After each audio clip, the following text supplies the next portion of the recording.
But it's big and heavy on earnings this morning. Reliance, of course, is the big one. We have Probal Sen, energy analyst at ICICI Securities, Gaurav Malhotra, executive director at Axis Capital. We also have Siddharth Khemka of Motilal Oswal Financial Services joining us. Gentlemen, great to have all of you here. Thank you very much for your time. Probal, first take, what did you make of the numbers? Operationally, I think pretty good set of numbers. Very clearly, it was a beat on the street comfortably across segments. I think OTC probably surprised. I would reckon because of slightly better refining performance, even though petrochemicals remains steady to subdued at this point of time. Retail was the big surprise, at least as far as we were concerned. I think probably the best quarter in this financial year and probably the best quarter in the last four quarters from both a YOY and QOQ perspective. How much of an impact the holiday season and the festivals would have had, we will probably get to know in the fourth quarter. But for now, I think pretty encouraging set of numbers. EBITDA at around 438 billion was well ahead of our estimates of 420 billion. So pretty decent set of prints.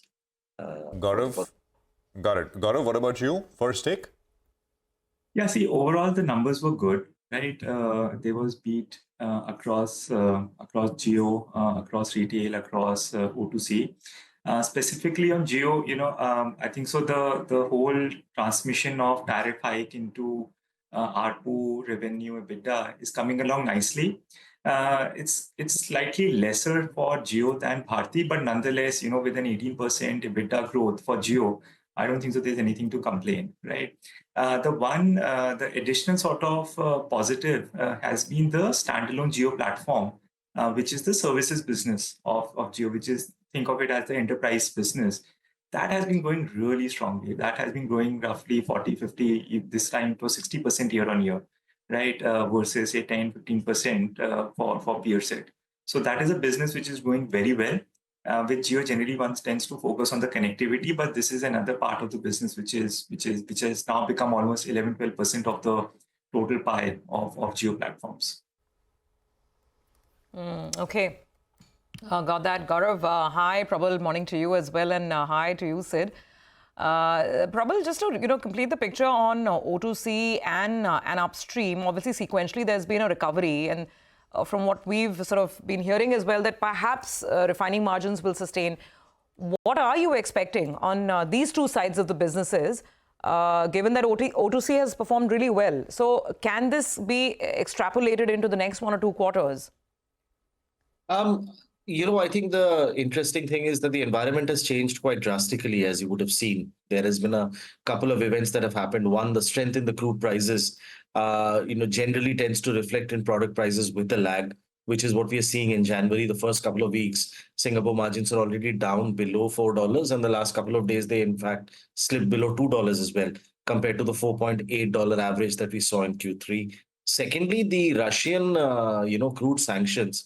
Now, we don't really have player-wise data in terms of who imports how much and at what discount. But the fact is that every Indian refiner was benefiting from a decent amount of Russian crude coming through at some discount to Brent. That probably will come under pressure. So I would say that in terms of OTC, and the management, I think, was very clear in terms of their outlook. They did give a very clear and long-term outlook in terms of how they see the environment going. But in the near term, I would say over the next couple of quarters, there probably would be a little bit more pressure on OTC. Petrochemicals, there is strong volume demand, specifically domestically, but the margin environment continues to remain tepid. So if I balance it out, I would say that this quarter is likely to probably be a standout quarter. I think Q4 would probably again moderate down somewhere between Q2 and Q3 run rates. And, first quarter of next year probably would be similar levels. And then we'll have to see how the demand supply situation is shaping up and how the Russia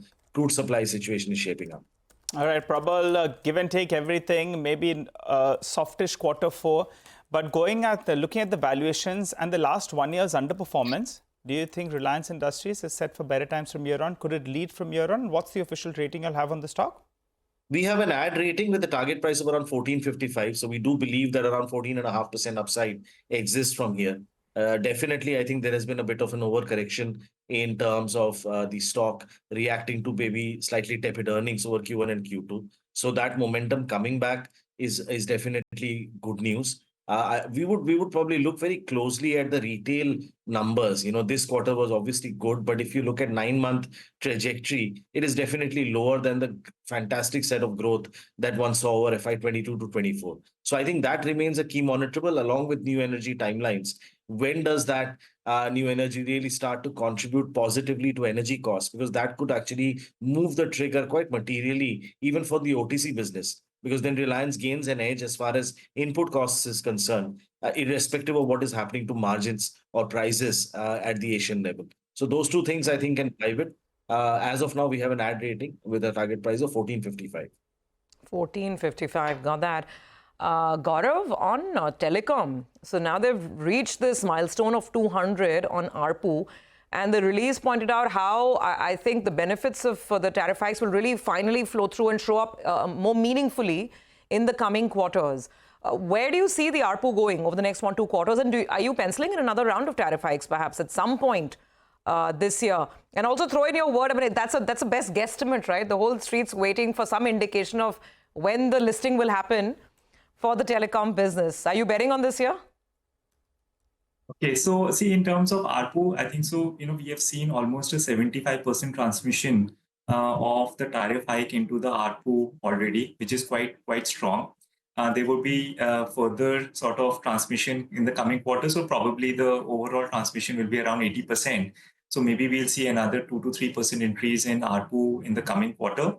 But having said that, even beyond that, these operators have started to get benefit of subscriber premiumization in their ARPU uptake. So tariff is one part of the puzzle, but the premiumization is also the second part.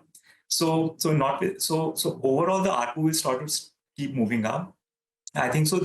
The medium term target for these operators is around 300 rupees. So I think so that's the path which we have to sort of see moving it towards. In terms of the timing of the hike, so what we have seen is that there was a 3-year gap between the first 2 hikes, a 2.5-year gap between the second and third hike. But what's happening is that the quantum of hike has been coming down, but the transmission has been improving. So the way we think about is that maybe next hike may not have to be a 12, 13, 14% hike, but maybe it could be high single digit or say 10% hike, because the transmission is almost 80-85%. Which means that the hikes could be more frequent going forward.